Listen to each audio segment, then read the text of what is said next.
La Organización Mundial de la Salud declaró emergencia sanitaria internacional por el actual brote de la denominada viruela del mono. Esto luego que declararan cerca de 16.000 casos en 75 países, de los cuales 5 resultaron mortales. Para tener más información al respecto, estamos en contacto con Cristian García, jefe de epidemiología del Ministerio de Salud. Doctor, muchas gracias por acompañarnos. Muy buenos días. Hola Nicolás, mucho gusto en saludarte esta mañana. A ver, ¿qué significa esta alerta máxima, si no me equivoco, que ya establece la Organización Mundial de la Salud con respecto a esta enfermedad? Bueno, la alerta, una emergencia de salud pública de importancia internacional, se decreta en el momento en que cuando hay un riesgo de la salud pública del estado que está siendo afectado o de aquellos otros estados que pudiesen también ser afectados también por este problema, ¿ah? Y que para el problema de propagación a distintos países se requerirá una respuesta internacional coordinada entre distintos lugares, distintos estados. Se decreta cuando hay una situación que es grave o es repentina, que es inusual o inesperada y que las implicancias para la salud pública son más allá de las fronteras. Por lo tanto, esto es un problema en ese sentido y la declaración de la Organización Mundial de la Salud va hacia ese objetivo. Ahora, desde Chile, donde, si no me equivoco, hay alrededor de 39 casos, de hecho, ya confirmados de esta enfermedad, ya ha habido todo un proceso de ampliar, de potenciar lo que es el monitoreo epidemiológico, la situación de la frontera. Esto ya lleva un tiempo, como se ha ido también desarrollando en concordancia con lo que han sido los anuncios y principalmente las directrices de la Organización Mundial de la Salud. Bueno, nosotros en el momento que a mediados de mayo, cuando se genera esta primera alerta de la Organización Mundial de la Salud, el Ministerio de Salud de manera inmediata genera y activa los protocolos de vigilancia para poder tener, uno, definiciones de caso, un protocolo de estudio, generar las instancias para que en todo el territorio nacional existan lugares para aislar a las personas, incluso no solamente hospitales, sino que hemos visto que no ha generado casos extremadamente graves. Hemos tenido definición de son 33 hospitales que denominamos, y establecidos por cada una de las regiones para poder aislar a las personas que sufren esta enfermedad, pero también aquellos que están clínicamente bien y que lo evalúa su equipo médico, el equipo clínico, pueden hacer ese aislamiento en las residencias sanitarias que tenemos habilitadas para eso. Se instaló rápidamente, en torno de menos de 10 días, la capacidad diagnóstica en el Instituto de Salud Pública y estamos vigilando desde hace bastante tiempo, hace más de un mes que nosotros teníamos ya una alerta el 17 de junio, incluso el mismo 17 de junio se diagnosticó el primer caso, se confirmó el primer caso, teníamos una alerta que nos permite generar y activar todo esto también. Ahora, doctor García, ahí muchas veces la pregunta y también con lo que hemos podido ir aprendiendo con otra enfermedad, otro virus, en este caso el SARS-CoV-2 que causa COVID-19, que son completamente distintos y podemos también ahondar en unos segundos sobre ese tema. Pero, ¿hay transmisión comunitaria en Chile con respecto a esta viruela del mono o no se ha llegado a ese punto? Hasta el momento porque son casos que van apareciendo de a poco, ¿cierto? Los vamos detectando de a poco y están muchos de ellos también en estudio, o al menos todos los que hemos podido concretar y finalizar el estudio, hemos visto que tiene algún nexo con algún viaje o con alguna persona que haya viajado. Por lo tanto, eso es algo que tenemos que seguir estudiando, seguir revisando, pero claro, tenemos que ponernos en un futuro, en un eventual escenario que pudiésemos tener esa transmisión dentro de la comunidad. Tenemos transmisión dentro del país de un caso que ha viajado con otras personas que han estado en contacto con él, y eso es lo que hemos podido establecer. Transmisor dentro de la comunidad, al menos todavía con la información que poseemos, no lo podemos establecer claramente. Insisto, esto es algo que de todas maneras, como es preocupante, que tenemos que seguir avanzando, y es lo que les pasó también en Europa, tenemos que avanzar hacia escenarios que pueden ser similares a lo que han vivido otros países que van más adelantados en términos de la epidemia. Ahora, con la información y la evidencia que se maneja en este caso, ¿cuáles son los factores de transmisión o los factores de riesgo que existe con respecto a esta enfermedad? Aquí lo principal es el modo de contagio que se da principalmente en personas adultas, que es el contacto estrecho piel con piel.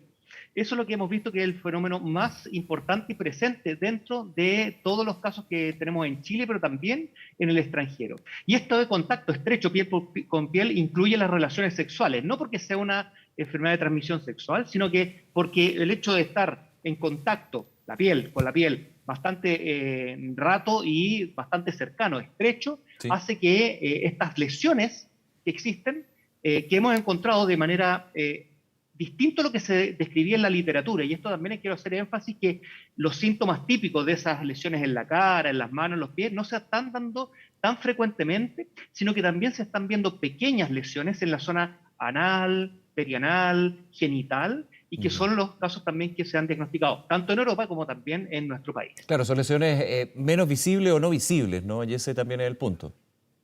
Exactamente, y por eso también que el hecho de esta vía de contagio, que el contacto estrecho, también sea por relaciones sexuales. Por eso el Mm. llamado es a estar, uno, con calma, no Sí. es una enfermedad que haya generado un problema en términos de gravedad, pero el problema es que se empieza a afectar a poblaciones que son más vulnerables, como personas con la inmunidad baja, con bajas defensas, o a niños o a embarazadas, puede generar algún tipo de problema más grave. Por lo tanto, tenemos que, uno, ser solidarios en términos de poder y tratar de identificar rápidamente que tenemos un problema, acudir rápidamente y esperar el tiempo de aislamiento para que esto se vaya controlando y cortar la cadena de transmisión. Sí, y es muy importante la información en ese caso, doctor, para dejarlo muy claro. No es solamente por transmisión vía relaciones sexuales, pero efectivamente se ha dado en esos casos y es por el contacto cuerpo a cuerpo, digamos. Esa es la clave acá.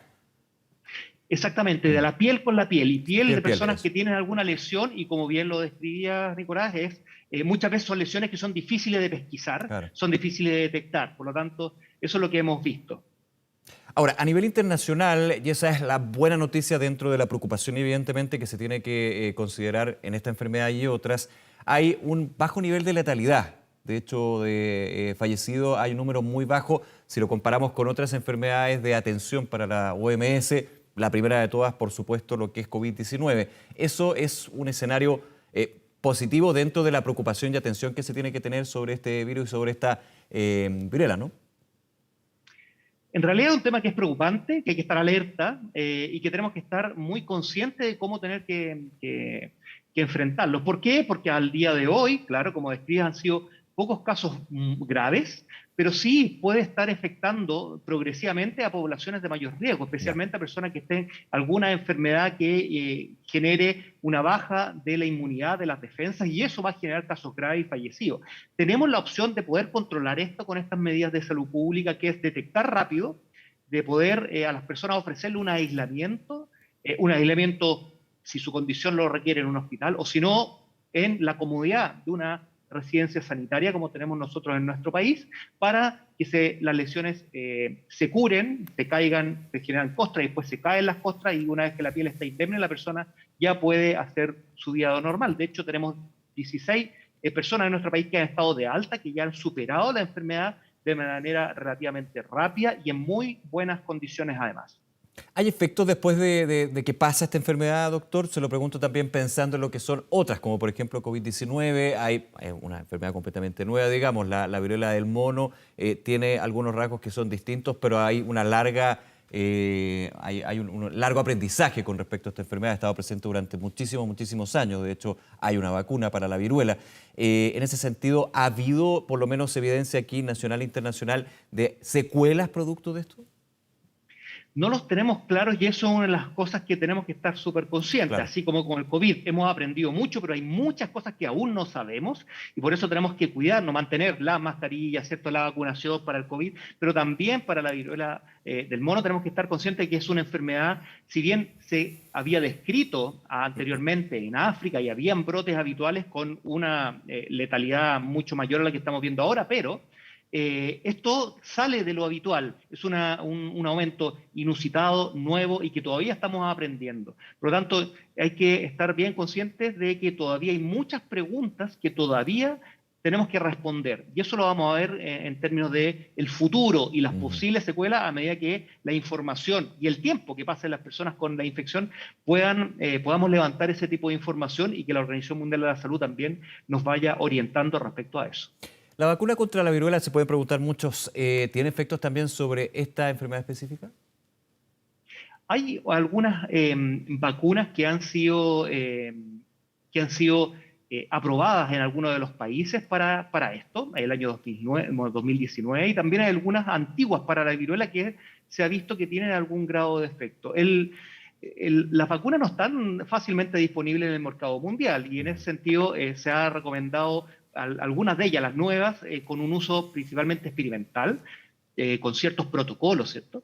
Pero también se han realizado coordinaciones para poder proveer a los países que lo necesitan a través de organismos internacionales como la Organización Mundial de la Salud y el caso de América, o la Organización Panamericana de la Salud, para poder coordinar un abastecimiento. Pero insisto, no es algo que esté fácilmente, la producción no es alta en los países que han optado por algunos tipos de vacuna, porque hay varios tipos, son aquellas que habían tenido, por ejemplo, en el uso en militares en Estados Unidos y que la han ocupado también para el uso de la población. Por lo tanto, esto es un escenario que tenemos que estar todavía investigando, transitando con el apoyo también de todos los países. Tampoco aprendimos del COVID que si es que esto no se logra cubrir en todo el mundo, va a seguir el problema y el contagio. Por lo tanto, es algo que también que tenemos que hacerlo de manera coordinada a nivel internacional.